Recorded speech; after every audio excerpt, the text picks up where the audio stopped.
Hallelujah, thank you. Hi guys, welcome back to my YouTube channel. It's the Saint here. We are the Saint. I've been doing this thing where I've been looking at a lot of I'm talking too much, and I'm saying things that don't relate to the video. Black Panther. So basically this video essay is ultimately gonna be it's a two-parter.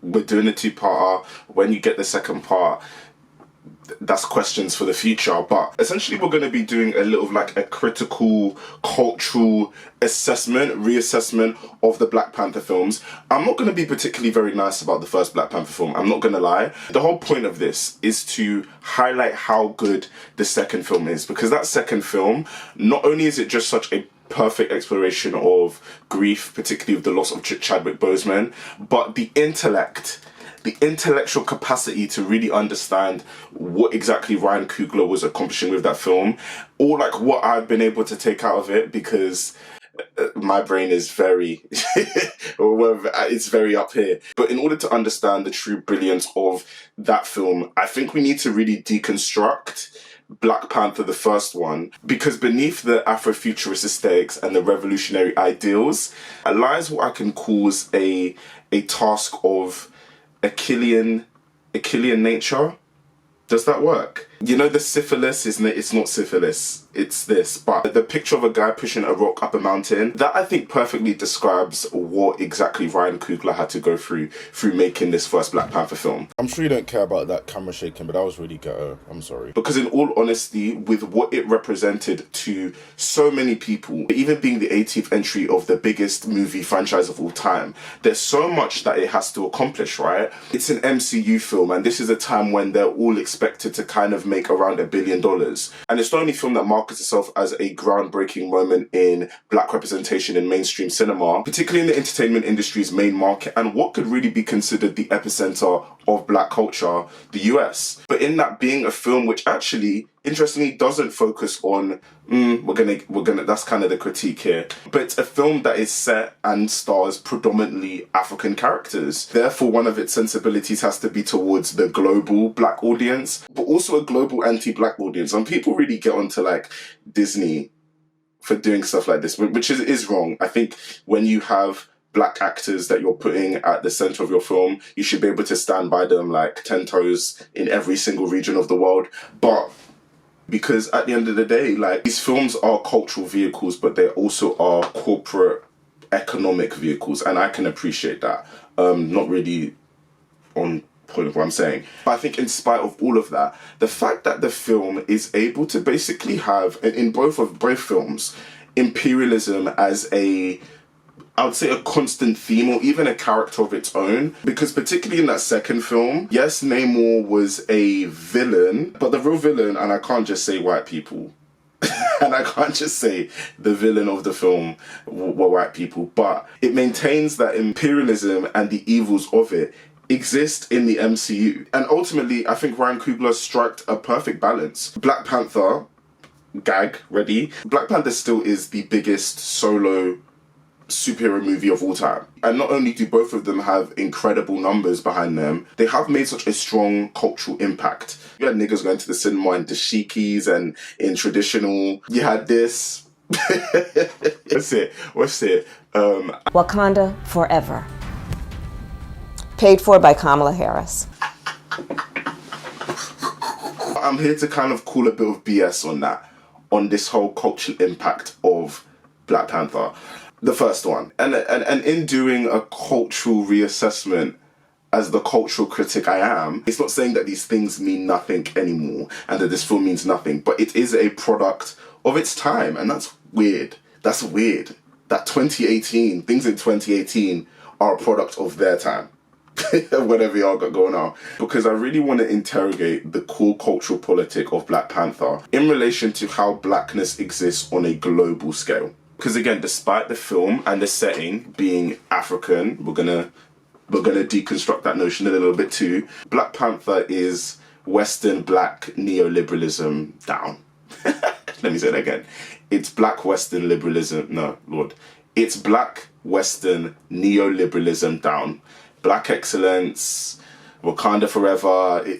They all And I think in doing that, the film ultimately kind of undoes a lot of the work it's trying to do through how I think it explores blackness from a very Americentric lens, but in a way that does a disservice to like this concept of black global unity. So we're about to unpack, we're gonna get into, the theory and the concepts and why I'm saying this. But specifically evident in the central conflict of the film between Michael B. Jordan's Killmonger and Chadwick Boseman's T'Challa. But really the whole moral imposition that Killmonger triggers by challenging the values and isolationist policies of Wakanda. So let's start right here. Killmonger wasn't right.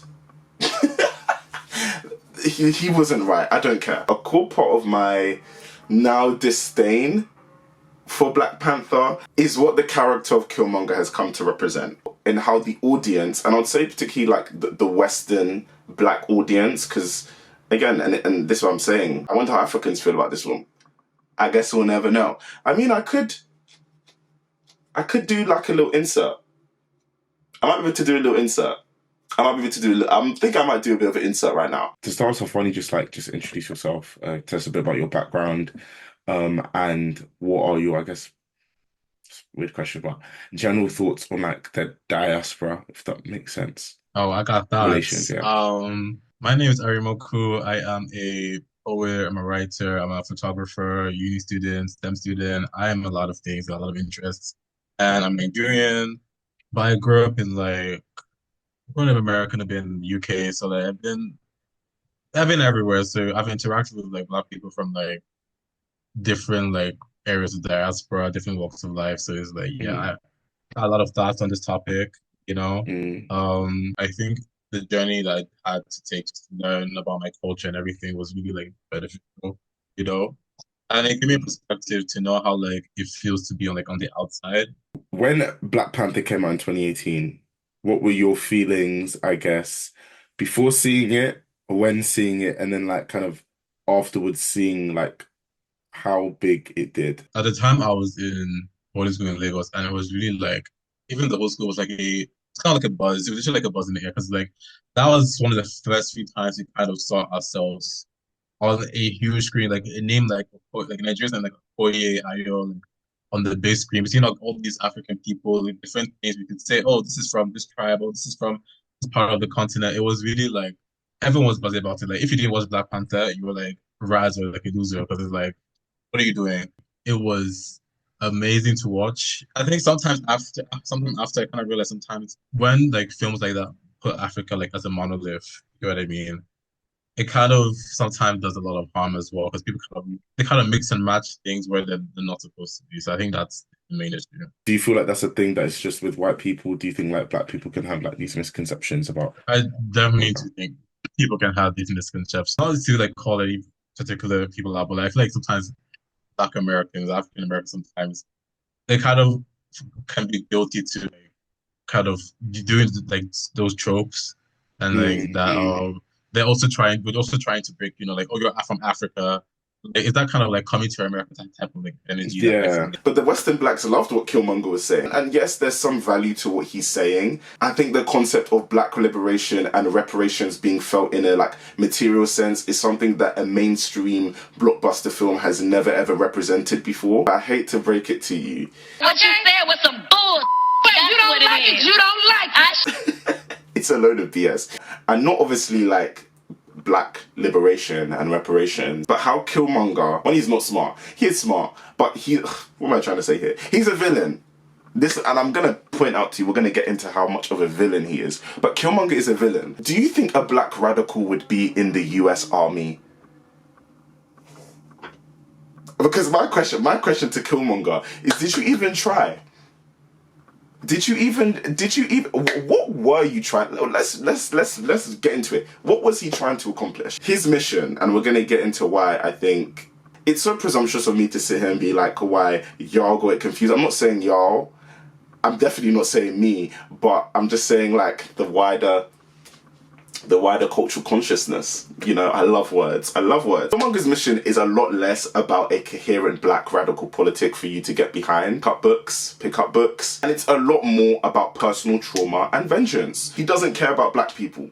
He don't. And yes, I see how the black condition and like the black plight, the black Western plight, or the African American plight ties sort of kind of into what Killmonger represents, but not really. And I'm gonna say not really because Ryan Coogler lays out very clearly what it's about. And it's a big part of the video essay why I wanted to kind of lay out the monumental task of making a film like Black Panther. Because especially when character motivation and things that are necessary to building a narrative are now being mixed in with very, very heavy themes on, imperialism, race, blackness, things themselves that don't even have universal ways to understand them. Things end up getting caught in like a bit of like a knot. Like, and it underscores a broader truth about Black Panther as a franchise, and again what it means to people being this first, is that the cultural and political ambitions are so vast in a medium that doesn't really allow for it. And ultimately it doesn't really have to, because ultimately what cultural works and what art is meant to do is it's meant to inspire you to engage in more art. But particularly when the film is just kind of part of the MCU pipeline. And I'm not calling black people stupid. I'm not calling black people stupid. What am I trying to say about black people? We are more likely to eat up the same neoliberal black excellence, Wakanda forever. Yes, We're gonna eat that stuff up because it's easier to digest than actually having to really confront a very complex history of blackness, period. You know what I am? Yeah, I might make this my banner from now on. You know the meme? the friend that's too woke. That is so me. That's so me, however. Because people are less likely to chew, like, it's kind of like that Bible scripture about like milk and meat. The meat of the things that Black Panther is trying to confront are so like just real like tough steak. But that's why I want to say, when we do get to Wakanda Forever, you will always be famous. And I was thinking about making this a one-parter, but I need to give y'all something.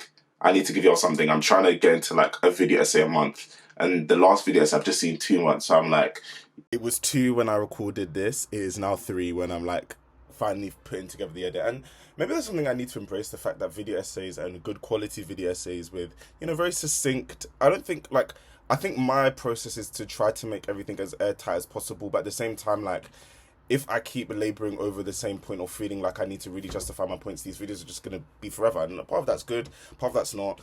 1 month is, it's 1 month, a month of video essay, or video essay a month is a good goal. But hey.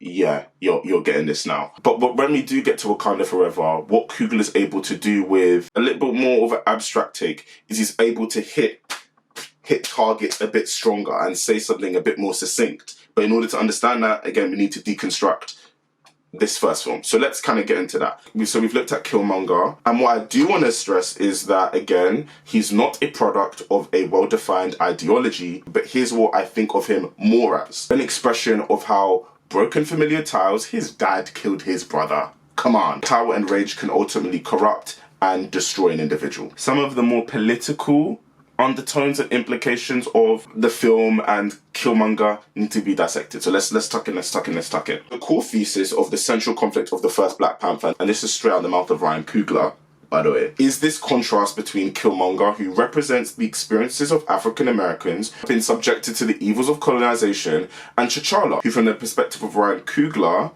represents Africans who escaped the horrors of enslavement.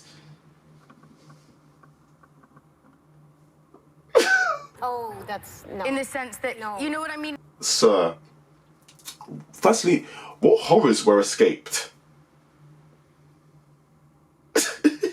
And I'm going to say this because as a Black British, if there's like a diasporic scale, right, and Africans of the continent, the motherland, are, why do I say it like that, on one side, and then like African Americans are on the other side, which, like, I don't even like the fact that I'm having to do all of this scale stuff, but it's gonna have to work for now. I feel like Black Europeans, we sit kind of in the middle of like this spectrum, right? Black American, well, African Americans in particular, have their own culture that they've cultivated for like, centuries, and that culture is strong. Our culture is like what influenced so many other cultures as well because of how America is just like everywhere. But I think they have their own like really strong culture as well. In Europe, they have that as well. I think it's a mix between people who just came from like Africa, like Nigeria, Ghana, Zimbabwe, all those places. And a mix of people who are like kind of first, second generation, and they have their own culture. But I think the American culture is really like strong because it's had so much time to grow compared to like Europe, like in the UK. But I definitely feel like Black British culture is very strong, but it's also kind of just because people recently, moved from then, like, they still have like the connection to Africa. So yeah, I think that's the main difference. But based on my observations, and there's contentious relationships between all parts of this, now I've made a triangle, this diasporic triangle. But the relationship between Africans and African Americans particularly is kind of like sad, but weirdly I see it from both sides of the angle. Okay, I remember when Ari Lennox went to Africa and everyone was clowning her, and I don't think we could understand what it's like to feel that disenfranchised from your home, your land, in the way that like African Americans have. In the same vein, I see a lot of the rhetoric that African Americans be slinging towards like Africans, or even just like everyone else in the diaspora. And I mean, I'm just chronically online. Like, I'm just kind of talking from what I see on Twitter and all of this stuff. Black Americans are very, or some, let me say some, because I be getting it in my comment section too, but like, you're very quick to, not you, and I'm not talking to anyone specific, but very quick to make like this delineation between Black Americans and the rest of us, and to kind of suggest that our relationship with Blackness isn't the same, or it's watered down. American exceptionalism does this thing where it kind of erases everybody else in one box, and one box that is like defined by American culture and American values. You know what I mean? If it's not American, then it's not right. It's not it's not good. It's not like sanctified. And I think anything that in that box, whether you're African American or Latino or white, you kind of fall victim to that. You know what I mean? They don't really realize that I think there are more Black people in the other parts of the continent than in America, like from Mexico all the way down to like Chile. There's so many different like Afro Latinos and I don't think they have as big as a voice on the global stage as Black Americans. I do think there's a big miseducation on race on the continent and how it's so impactful. You know what I mean? It's kind of like this, like, oh, this is foreign thing, this is American thing. Like, the American is always this and that, or Europe is this and that. Never here, but it's always here. It's like the system is everywhere. It affects how everything runs in the whole world. So it's like, until I think every Black person everywhere realizes that, and the government realizes that, like, that's when things really change. I think a lot of Africans, even like Black people in general, we just live in a lot of historical blindness, and most of the time it's not really our fault because like it's not really in our favor. So shows like Black Panther do a lot to at least like break the mold, at least start those conversations. Hey, look, okay, if the show wasn't accurate, how can we make it accurate? Like, what can we do better? So there's a lot of dumb stupidity from both sides of the coin. My issue with how Ryan Coogler surmises the core conflict of Black Panther is how it sits in the African American camp. But that very thought can sit in like this very dangerous narrative, as if Africans have abandoned African Americans, or that Black Americans suffered the most under the transatlantic slave trade. And we're going to get into it. And this is why I don't really want to be pointing any fingers here. I know that white people and the cultural hegemony that they have maintained have decimated and eradicated cultures, communities, and entire histories. So how a lot of people engage with Black history and just Black thought, we're going to get into it because we're going to get into ontology. We're about to get some Ontology of Blackness. But for a film like Black Panther to be a film that strikingly not only features very, very few scenes of actual like Black Americans or in America, but a film that is firmly set in Africa, we're going to deconstruct this, don't worry, filled with African characters. Don't worry, we're going to deconstruct this. I see limitations with how Black Panther tells a story that represents blackness and what blackness means to a multitude of people, but specifically in how it represents the African consciousness and how it makes very little attempt to bridge these two black experiences or consciousnesses. Yeah, and I say this as a lot of this has consequences, and not only how global audiences perceive both African and African American identities, also how African identity is understood by the Western audience, but I'm going to say specifically African Americans, because again, a lot of, for example, us Black Europeans, even though weirdly I don't feel very African. And maybe this is just going to be like one of the things I keep in to just spark more thoughts in your head. But in existing in a global, distinct, but yet very interconnected Black diaspora, I think how we connect to both our Blackness and our African heritage and cultures are two very distinct things. Ultimately, it is very complicated because they do exist within one weird, like it's weird. Kind of a bit like the chicken and the egg in a way, but even seeing how hard it is for me where I can say these things quite plainly in a way that a MCU blockbuster film can't, it's incredibly complex. But as a social construct, it's important to recognize that blackness isn't a fixed or single identity. The way media represents blackness plays a crucial role in constructing and defining how it exists in the global consciousness. I'm trying to read from the script, but also I think I've done a good balance in this video. So let me just read my script quick. Often dictated by the cultural hegemony, the dominance of a particular worldview, often white and Western, that shapes societal norms, beliefs, and values. And that's exactly how they were able to marginalize and oppress us for so long. But however, in how blackness is represented to the masses as a social construct, it informs everything about how others see Black people, but also how Black people see themselves. For many people, particularly those in the diaspora, these images projected by the media become our only accessible way to connect with our identity and heritage, which is why I think Black Panther meant so much to so many people and still does, which is why you even have idiots to this day still calling for the recasting of T'Challa. Please, that ship, whatever y'all got going on. But it's also likely to benefit, well, it does definitely benefit the culture hegemony, which is what I'm about to say, to not give a comprehensive or accurate portrayal of Africa. That's the case for multiple reasons, but mainly is there's blood on y'all's hands. But specifically on the portrayals of Africa, they are frequently filtered through the Western gaze. It emphasizes poverty, corruption, and conflict with that little yellow tint that they love to be throwing anytime it gets a bit ethnic. And I will say, to the MCU's credit, even before Wakanda came onto the scene, like in Age of Ultron, showing the city, even with the Lagos incident, but even in school being inundated with these images of this poor and just run down Africa was incredibly frustrating. Because even me saying Africa, but African countries are functioning societies. There's skyscrapers and malls and just the bearings of a functioning modern society. I think what happens to us as members of the diaspora, particularly African Americans, whose historical disconnection to Africa is compounded with centuries of cultural erasure, these distorted images become the central lens in how they understand the content of Africa. And it's one thing I've noticed in Western, but specifically African American presentations or reproductions of Africa. And it's in a kind of admirable way. I can't say the word admirable. Yeah. They attempt to reverse or skew these narratives by reimagining Africa not as this place of suffering, but sites of cultural richness, power, and pride. Zamunda, from the Coming to America films, an example of this. Even though those films reek of xenophobia. Yeah. This is the Too Woke channel.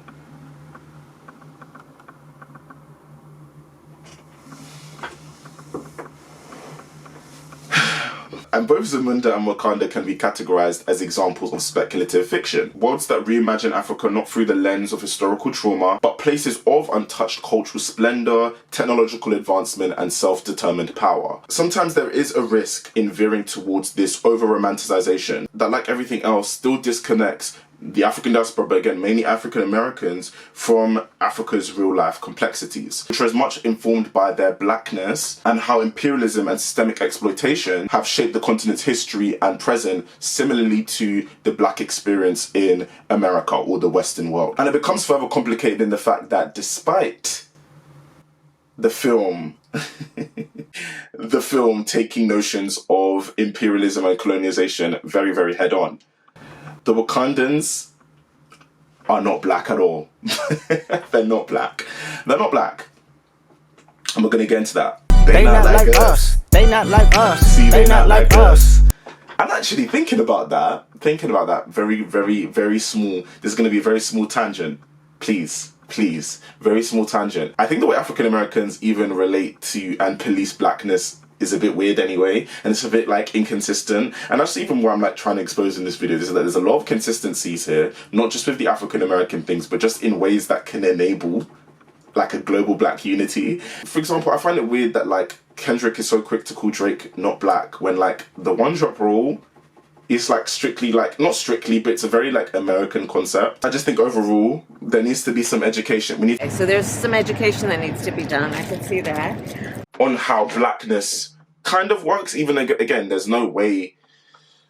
It's so complicated. It's really complicated, but we're gonna get into it. Let's do ontology now. Ontology refers to the study of the nature of being and existence. So, for example, when examining the ontology of God, you're thinking of questions about whether God exists, what kind of being is God, and what attributes define God's existence in relation to like humanity. So, in discussing the ontology of blackness, God, I need to do a fun video essay next because I think I've done two. Like that's what I've realized. When it's just like race, things become a bit heavy for me. So I'm gonna do something. I think my next one might be about see that there is equality in an essence. J-Lo, maybe whatever. Let's tuck back in. See, the Glee one was fun, and it's got 1K. Go watch that one. That was so fun to make. Can't stand y'all.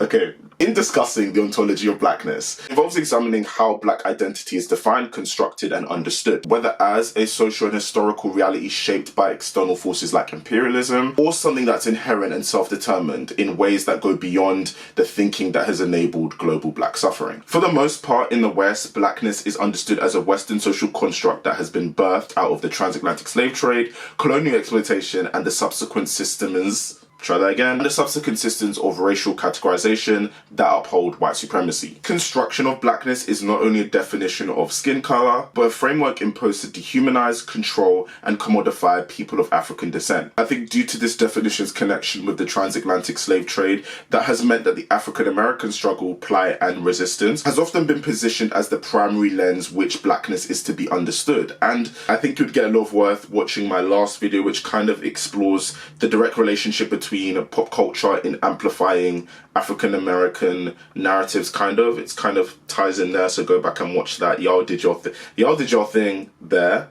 with that video. Thank y'all. This way of understanding blackness, which is only one way that we have to understand blackness, and that's kind of what I'm gonna get into. And with this very Western definition of blackness, which again places a primary site of contention or its ontological origin.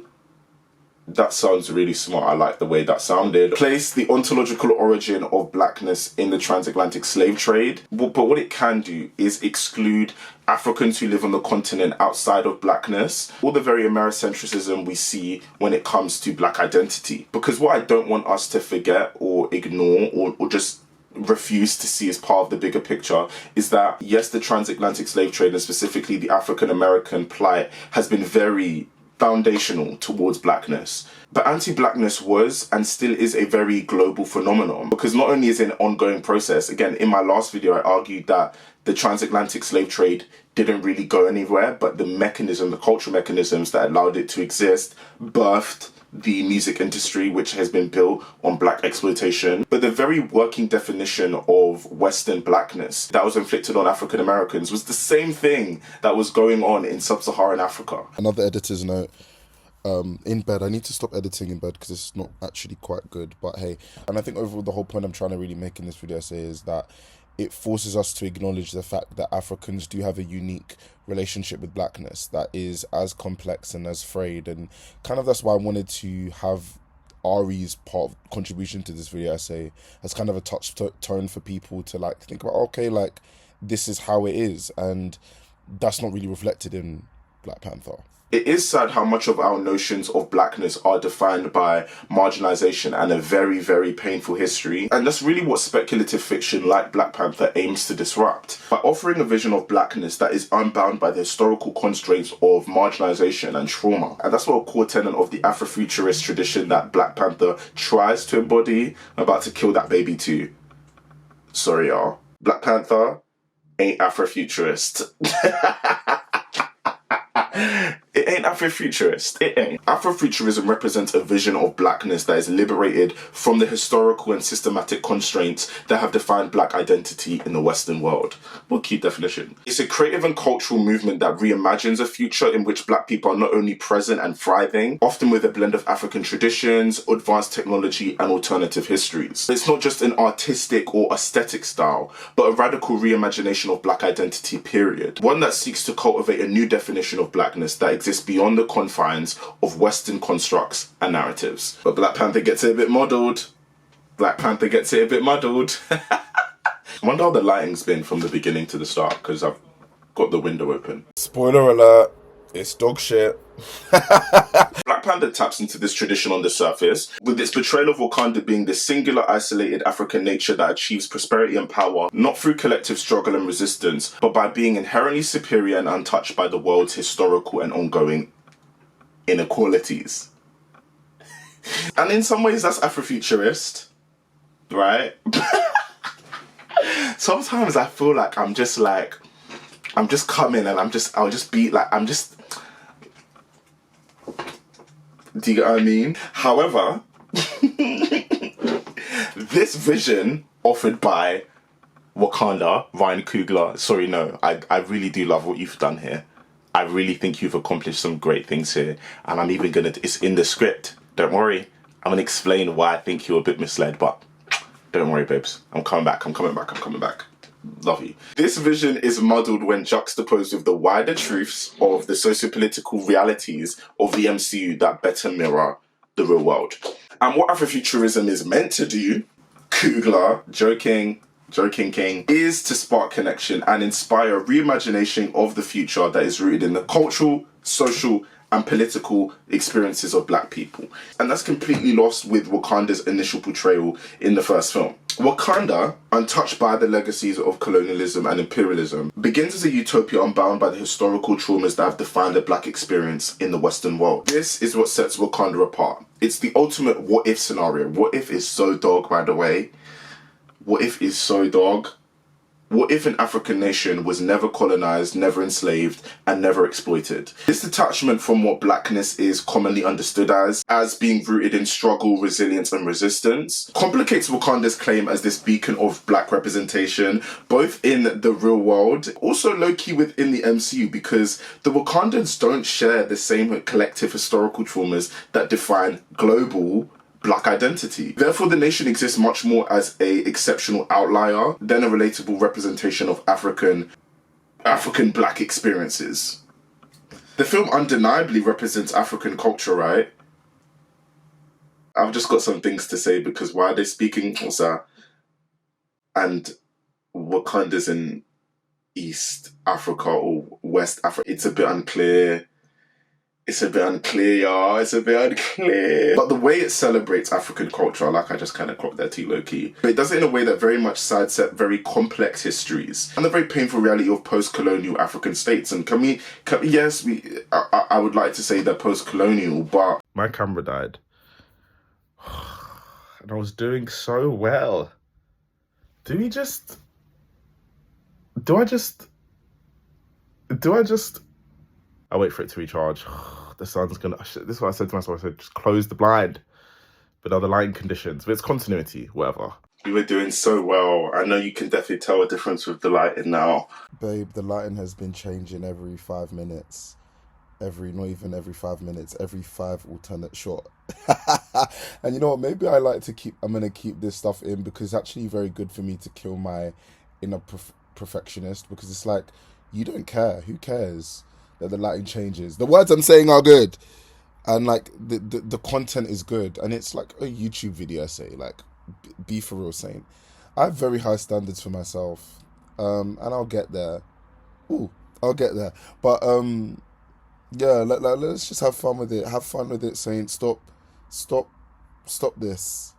And I'm like, yeah, I'm gonna keep this in because if you've got this far in this video, you should know me. You should get to know me and watch my other videos too. The monetization be great. But it's in a way that does really kind of sidestep the complex histories of colonial resistance, cultural resistance, and the very painful reality of post-colonial African realities. Key distinctions, which are very, very key. Which is so key. Key distinctions that both general audiences and black audiences fail to look at. How Wakanda is positioned then makes it very difficult for the film to reconcile the idea that blackness can encompass a multitude of identities and experiences. Nor does the film fully grapple with what it means to be black on a global scale, or if that's even a possibility. You can really miss me slightly with this presentation of Wakanda being this microcosm of all of Africa, because it's not Pan-Africanism.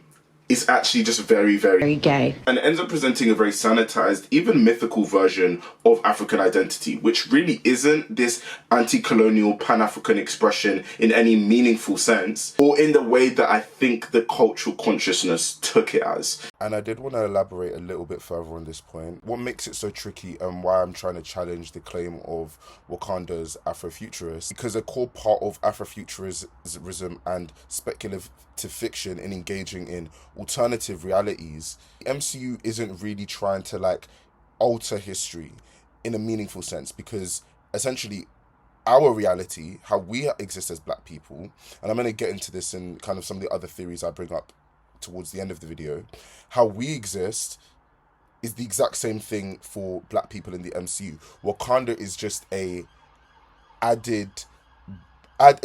an added fictional reality that doesn't really try to complicate the claims, which is why I say it doesn't work fully in an Afrofuturist context. And that's why I think the neoliberalism creeps in, and it's a privilege that we as the Western diaspora have. And I mean, it's Disney Marvel, so what can we really expect? But when it feels so dead set on being this exceptional utopia of black excellence that is so decoupled from historical social context, can we say that the Wakandans are really black? And I'm going to explain, and then I'm going to explain the implications on just the story. But it really goes back to this notion of what is blackness without struggle? And I think the assumption of the film is that blackness without struggle is Africanness. Maybe, but it's also very complicated to be an African. And I think that's just something that the film could have better represented. Do you get what I mean? Does that make sense? Because when growing up in Nigeria, people associate you with what tribe you're from, or what ethnic group you're from. Are you Igbo, are you Yoruba, are you Hausa, where your parents from, where's your dad from, where's your mom from? That's what they associate you. When you talk about blackness, it's more to do with your skin complexion, fair, dark skin, that's the only time. And I think that's kind of a smidge from colonization and all that. But black as a race in Nigeria is not really it's not really as deep as a systematic concept compared to it is in the West. But even I definitely think that applies to most African countries. What does blackness without struggle mean to you? And do you feel like the Wakandans maybe represent that, what blackness is without struggle? I think they definitely represent, they definitely represent that. They represent even though Wakanda society, of course, there's still issues there, it's their own problems. They have authority to fix. It stems from them. It stems from a system that precede them. And I think what Wakanda represents is is that what if question? What if we're just allowed to thrive? You know what I mean? What if we're just allowed to build the cities and the societies that we were destined to build without any outside interference? And what if really all worked out? We will never know if it all worked out. We never got the chance to. You get what I mean? And I think that's what it really represents. And I think that's a good sentiment to have, because if they can do it really and truly, it's not impossible. You know what I mean? Right now, it's just that we have to face the systems in front of us and realize how to dismantle them, everywhere. And then to sort of piece it back together, this is why what the first Black Panther film is saying kind of contradict each other. How can we truly explore this what if scenario in a way that is empowering to the global black population, whilst also confronting African American notions of Africanism. Is that, no, I don't think Africanism, no, that's not it. But yeah, how can these two things coexist when they kind of are at odds with each other with what they're saying or suggesting about blackness, which can cause confusion? Because even when you look at the main ideological conflict between Killmonger and T'Challa, it really is just about very fundamentally different understandings of what it means to be black, or if the Wakandans are even black in the first place. And I think this extends to how real Africans have different notions of blackness too, but the African experience cannot be equated to the Wakandan experience. And with this in mind, it really makes Killmonger's moral imposition very redundant. His demand for Wakanda to embrace a form of blackness or a radical form of blackness, one defined by the struggles of the African Americans' experience, and also with the fact that what is absent is the African experience, it ultimately feels very misplaced in the context of Wakanda's unique position in the world. Wakanda's lack of shared historical trauma means that Killmonger's grievances are ultimately projected onto a nation with no historical foundation for them. With the flawed analogy of what Wakanda represents in context with the villain Killmonger, film's resolution in trying to merge Killmonger's anger and radical ideology with T'Challa's more measured, insular approach even results in a compromise that just feels uneven. And it is really sad the way things turned out, not just in the context of the MCU with Thanos and the snap, but even with what us as viewers experienced with COVID, the summer of racial unrest. Because now the whole film and its resolution where Wakanda does decide to open up and share its resources with the world, arguably, even though I don't agree that it symbolizes this hopeful reconciliation between African and American identities, because Wakandans aren't Afro. Do you get what I mean? Not only does it feel like nothing, it feels like a stupid and naive choice for T'Challa to do. Why was I clicking my fingers like that? That kind of ate was really kind of on beat. I need to stop doing that. My mom thinks I'm gonna get arthritis. It feels like this is something Wakanda shouldn't have done. The lull of Paid for by Kamala Harris. and this utopian and African.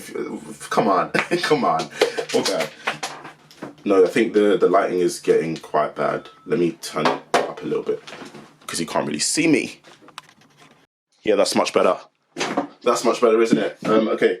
And now this utopian and Afrofuturist fantasy now falls completely flat to the harsh realities that have both unfolded in the MCU and the real world. And maybe that's honestly what stories need the opportunity to do, to fall apart, and the relationships that we have with these films and what they mean to us as cultural texts and figures can continue to change and evolve as the world continues to change and evolve. And hence why we're kind of winding down. I really do feel like the thesis statements of the Black Panther films could better be understood or articulated as the most powerful nation in the world going through the process of being racialized as black. But there's so much that the first film tries to challenge, the intersections of identity, power, and the diaspora, that the task of truly reconciling and representing a global blackness remains complex, ongoing, and perhaps even beyond the reach of even the mind of one of the greatest filmmakers that we have doing it, who, I'm not gonna say anything more on that, but whatever.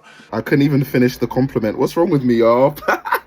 And much of what this really does expose is how much like this global black consciousness, or just black people, let me just say it, black people need a moment of like really reconstituting and thinking about what blackness means in the context of a ugly and painful history, and the history in the context of a pre-colonial Africa, because that's really what Wakanda kind of is, even though I'm not saying it's pre, I'm kind of saying it's but y'all don't care. Y'all don't care about those distinctions. And can one man do that and bring all the right answers to the table? No. Which is why I exist, in helping digest art and media and contextualizing them with larger cultural context, conversations, and concepts. That really sums it up. And that's why I wanted this video to be a bit more of like working through the knots of the first film, because again, Wakanda Forever is, I'm not going to say it's my favorite film of all time, but just like conceptually, how it evolves and refines the critique of imperialism, blackness, and marginalization, I cannot wait. And also, I forgot to say this actually, this video, I did this video time ago, but look at the view count.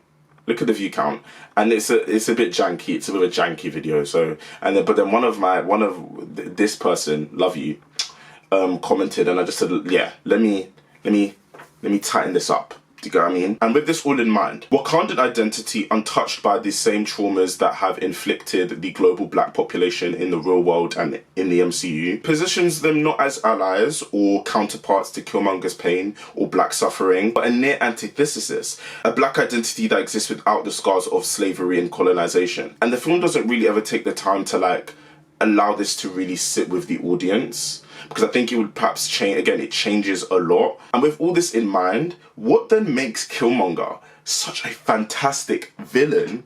Because he is not a black radical. He has nothing for you. He has nothing to offer you. If he had something to offer you, again, he was in, I think I've already said this, but the US Army, killing for the US, okay. Okay. And to be honest, I don't really want to talk about it because I don't think What If is good, and yeah. But I think the What If episode poses a very good question. I do understand that it wasn't necessarily, it didn't have that racial consciousness that Black Panther was attempting to have in its episode. But I think it does expose that, again, Killmonger was just a bad guy. He just happened to be black. And again, it was much less about than it was about him getting personal vengeance and being driven by that. His villainy lies in his insistence that Wakanda must bear the scars of the black experience that has been privileged to avoid. Through his violent upheaval of Wakandan society, he forces Wakanda to feel what it means to be racialized, marginalized, and in conflict with the world's powers. He forcefully imposes a blackness that is defined by struggle, rather than a cultural pride or an uncolonized splendor. By him destroying the heart-shaped herb, he is severing Wakanda's connection to its own sense of spirituality and cultural continuity, mirroring the ways in which colonialism and slavery severed the connection between the African diaspora and their own roots. His methods were not for a better political future for black people. He don't care, but he violently tears down Wakandan identity and says, you know what? I'm going to make y'all fucking black. And that's fucking evil. and low-key, is that what the Wakandans deserve for low-key ignoring slavery, colonization? Because they were wrong for that. But I don't feel like it's wrong in the way Killmonger necessarily says it, because again, skinfolk not being kinfolk is a fairly, I don't want to say modern concept, but it does very much tie to Western notions of blackness, if that makes sense. Which is why I think the Afrofuturist, speculative fiction elements of Wakanda Forever and Black Panther overall need to be taken away. Because what I think Ryan Coogler is doing, and maybe it was a course change or he just, I don't know, it's very Afropessimist. Afropessimism is a theoretical framework which stands in stark contrast to Afrofuturism. Whilst Afrofuturism imagines a reality where black people are liberated from the historical constraints that have defined their identity, Afropessimism takes a much more critical and somber look at black existence within a global context, seeing anti-blackness as a fundamental structural element of the modern world. It argues that blackness as an identity is permanently positioned outside of the human social order, subject to violence, dehumanization, and social death. This condition is not seen as something that can be overcome with progress or reformation, like low-key what Killmonger forces the Wakandans to end up doing, because anti-blackness is intrinsic to the way that society is organized. Through this framework, it can be argued that the core thesis of Ryan Coogler's Black Panther in the MCU, from the minute they entered the global stage with Wanda killing the Wakandan aid relief workers and the bombing of the Vienna International Center causing the death of King T'Challa, has been this process of Wakanda, untouched by colonialism and imperialism, and even blackness itself, being slowly drawn into the harsh realities of a world defined by systemic anti-blackness. This is why I argue that the second film has done so brilliantly, but with the first film, because I feel like it's stuffed with so much, a lot of the concepts and the ideas and the notions, again, the metaphor of this episode has been tangled up and confused. Because if we follow the lines of Afropessimism, it doesn't have to be all the way, but even in a narrative exploration of Afropessimism, we could have a bit more of a conversation and a bit more of a moral dilemma between whether Wakanda was right to remain isolated for the world, and in fact, the actual moral imposition of Killmonger becomes far more compelling of a story to explore, because at least we can understand why Wakandans have decided to remain isolated from the world. Because it feels like the first film is forcing your hand to see why the Wakandans need to participate in a global black existence. Whereas low-key, all the things that have happened to Wakanda since the day, and a lot of this wasn't even their fault. It's always it was love Wanda, love my good sis, but think about all the things that have gone wrong since that day, and that's kind of Mother's impact. That's Mother. But Wakanda's been destroyed almost 2-3 times now. There have been 5 monarchs. There's been T'Challa, Killmonger, Ramona, and now even the new chap, Winston Duke. What's his character's name again? M'Baku. And looking at that, honestly, first of all, here's what I would do. If I was in Wakanda, and I think that's something we also kind of get lost with, like, again, this kind of like mythical presentation of, you know, African royalty and, you know, the Zamunda, that's Zamunda's crazy. If I was in Wakanda right now, we are rebelling, and that's why Ta-Nehisi Coates' his Black Panther run is amazing. But I would be rebelling. What do you mean that because you guys decided to open up the world, and it doesn't really, the film's never really explored this. This could be for Black Panther 3. Because you lot decided to open up the world, we have to suffer and we have to become black. And I think that's really compelling. I'm so intelligent. That's really compelling. That's so compelling. I might do a fanfic. Maybe I'll become a Wattpad girly. You know, but even with what the first film aims to achieve with trying to explore and reconcile different black identities, this approach, which is present in Wakanda Forever, we'll get there. This is a much more potent exploration of global blackness. Instead, the offering of Wakanda is almost impossible to view as part of a shared African experience or identity. So what's the point of it acting as a meaningful symbol if, in the same vein, if it doesn't attempt to represent Africans or attempt to create a new inclusive vision of global blackness? And that's why I want to just quickly put this in here. Let's talk Beyonce's Black is King, because when it came out, and I'm not gonna lie, I might have been part of like the group that were given her lashings, but you won't find my tweets because they are gone. You won't find my tweets because they are gone. But a lot of the critique that people were throwing at Black is King about, oh yeah, it doesn't represent the African experience and she's just trying to capitalize off Africa. She was far more consistent in the Afrofuturist approach of that film and how that film explored black identity. It sought to take black identity out of the confines of the struggle, and it did it in a very consistent and coherent way. Period. Whereas the MCU's conceptualization of race and blackness in the first Black Panther film skews to the definition that binds blackness to the transatlantic slave trade, but then attempts to liberate it through the lens of Afrofuturism without fully grappling with the underlying contradictions. Wakanda is this utopia untouched by colonialism, but yet it makes the Wakandans ignorant and even complicit in the struggles faced by the broader black diaspora. The film engages deeply with the wounds of African American history in comparison to Wakanda's portrayal and the way Africa is represented. The film's inability to seamlessly integrate the experiences of the broader black world, leaving us with a depiction of black identity that feels more splintered rather than unified. And global black unity is a very powerful aspiration, but it's still a notion that the first film wants to leave the audience believing is a possibility. But that unity can't be achieved without first acknowledging the vast differences in history, experiences, and cultural consciousnesses across the black world. And continental Africans deserve that. And with that, my memory card is full. Not only is it full, but this thing I bought doesn't work. So I'm this is how we're ending the video. But thank you so much for watching. I feel like this was a really good video essay. It was a really good video essay. I think, like, in conclusion, let's do a little, or do I want to, let's turn it around. Oh, this might be a cute place to film.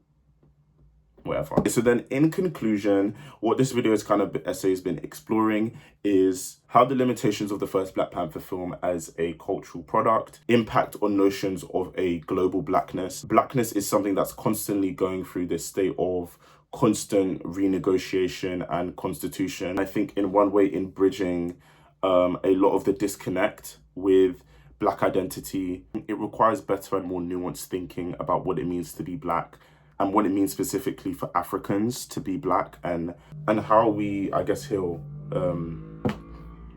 Could I just say something woke? No, I do care about this stuff, but how we can understand what black identity not only means to us on a individual, communal, national level, because I do feel like a lot of, like, again, diaspora wars are it's just nationalism. Like, it's just nationalism. But yeah, what it can look like. Does that make sense? I feel like conclusions are always a bit of like a funny one, because it's like, here, damn, watch the whole video. But yeah, thank you for watching, and I'll be back with a part 2. We're gonna explore Wakanda Forever. I love that film. Cannot wait to talk about it, because it tells a much tighter, more succinct story, and I cannot wait to dive into that. And then yeah, subscribe. And then shout out to my friend Aramoku, who provided perspective for this video. Really appreciate it, and I hope you can really appreciate it too. And again, like what Black Panther is meant to be, like what all the kind of conversations are meant to be, they're meant to be, sorry, my notifications are going off, but they're meant to be like starters for you to deepen your relationship with yourself, your nationality, and your identity, and all the intersections of it. And that's what I hope to help you do. I love you. Not in a parasocial way, sorry. That's why sometimes I don't care. Sometimes I'd be, oh my God, there's so many things going on. Not really, just be calm. That's why sometimes I just be saying love you mildly, because I don't need to get the wrong impression. But I do love you, and I want the best for you. But be sane with that. And yeah, I'll catch you soon. I'm gonna try to be doing a video, say, every month. And I know the next one ain't gonna be the Wakanda Forever one. So love y'all.